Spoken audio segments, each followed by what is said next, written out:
Plot summary. Dashka Slater's The 57 bus begins as Richard, a 16-year-old African-American boy from Oakland High School, and Sasha, a genderqueer senior from a private school in Berkeley, board the number 57 bus in Oakland, California. Richard and Sasha don't know each other, but they both ride the 57 bus home from school every day. Sasha is agender, which means they don't identify as either male or female, and their skirt draws the attention of Richard and his friends. As a prank, Richard holds a lit cigarette lighter to Sasha's skirt, but wait, Slater interrupts. Something awful is about to happen. There must be something you can do, she says.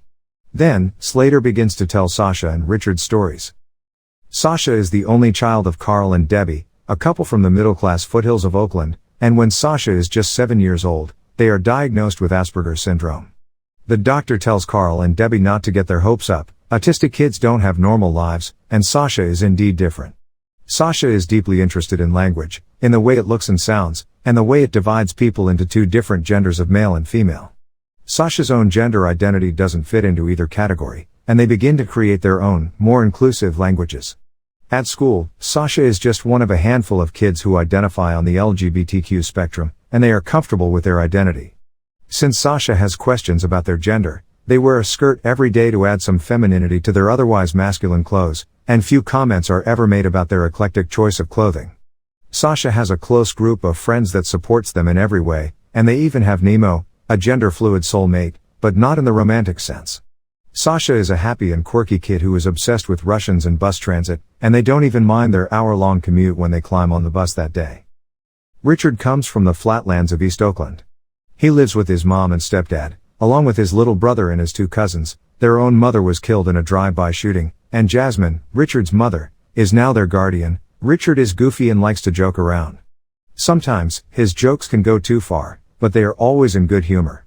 Richard has a kind and comforting side as well, and friends who are anxious or upset find him calming and reassuring. Richard has had some trouble though. His grades aren't great, and he likes to skip class. He even had to spend a year away at a youth home for fighting, but Richard is committed to turning his life around. His friend Skeet was recently murdered, and Richard wants to make something of his life. He wants to get out of Oakland and make his mother proud. Richard joins a program at school with Caprice Wilson, the truancy specialist, and begins to buckle down. When Richard sets fire to Sasha's skirt that day on the 57 bus, he doesn't intend for it to actually happen.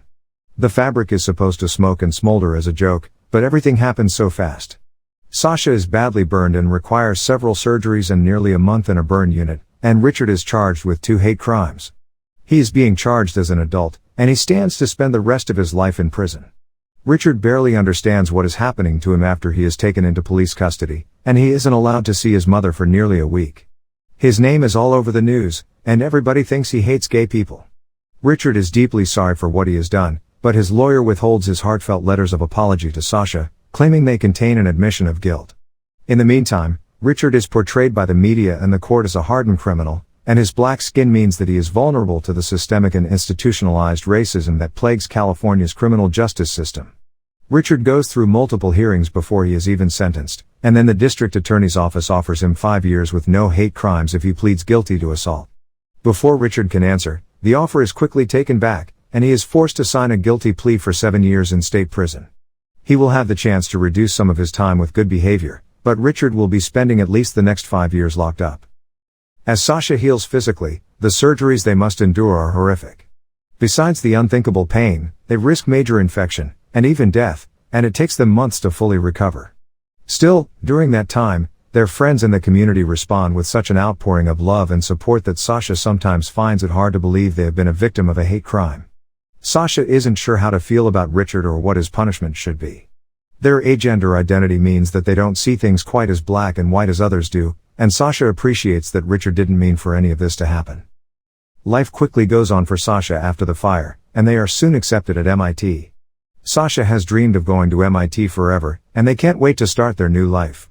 Sasha finds a home at Epsilon Theta, MIT's anti-fraternity, and by the time Richard is finally sentenced, Sasha has largely moved on from the fire. They aren't even in court that final day when the judge recommends that Richard stay within the juvenile system, but Richard's punishment continues. Sasha and their family accept his letters and words of apology, wishing they had access to the letters much earlier, as the letters would have given them an important insight into Richard's thoughts and emotions, and as Slater's book ends, Richard still has 2 more years left on his sentence. Throughout the course of Richard's case, Slater explores restorative justice, an alternative form of juvenile punishment that focuses on communication, redemption, and forgiveness instead of a punitive approach. California's justice system recognizes the program's merits, and even uses it in some cases, but ultimately, they don't believe Richard's case is appropriate. Unlike Sasha, the state of California only sees Richard in terms of guilt and innocence. Richard is guilty and he must go to jail.